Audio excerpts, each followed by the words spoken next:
भारतीय न्यायव्यवस्था व्हेंटिलेटरवरती आहे का असा प्रश्न विचारण्याची वेळ आता आली आहे. कारण न्याय मिळणं तर दूरच, उलट मनस्ताप मात्र वाटायला आल्याशिवाय राहत नाही. वर्षानुवर्ष केसेस चालतात, निकाल सुद्धा लागत नाही, फक्त तारीख पर तारीख मिलती रही है. उदाहरणं अनेक आहेत.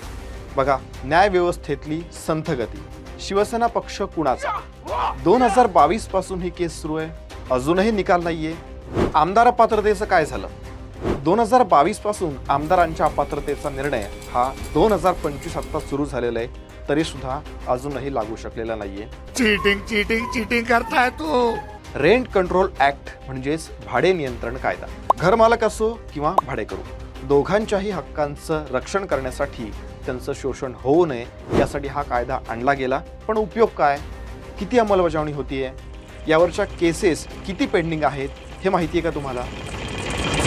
अंडर ट्रायल्स म्हणजेच चौकशीच्या अधीन असलेल्या केसेस. वर्षानुवर्ष एखाद्याला कैद करून ठेवलेलं असतं, ना त्याची सुनावणी होते, ना त्या व्यक्तीचा खरंच सहभाग आहे की नाही हे तपासलं जातं. विशेष म्हणजे यातले अनेक जण निर्दोष सुद्धा असतात.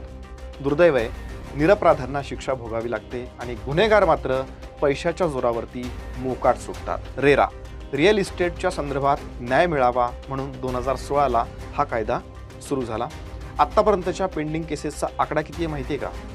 8,000 प्लस. DRT म्हणजेच डेब्ट रिकव्हरी ट्रिब्युनल्स म्हणजेच कर्ज वसुली न्यायाधिकरण. कोर्टात या विभागाच्या जवळपास 2,15,431 केसेस पेंडिंग आहेत. या सगळ्यांचा निकाल कधी लागणार कोण जाणे.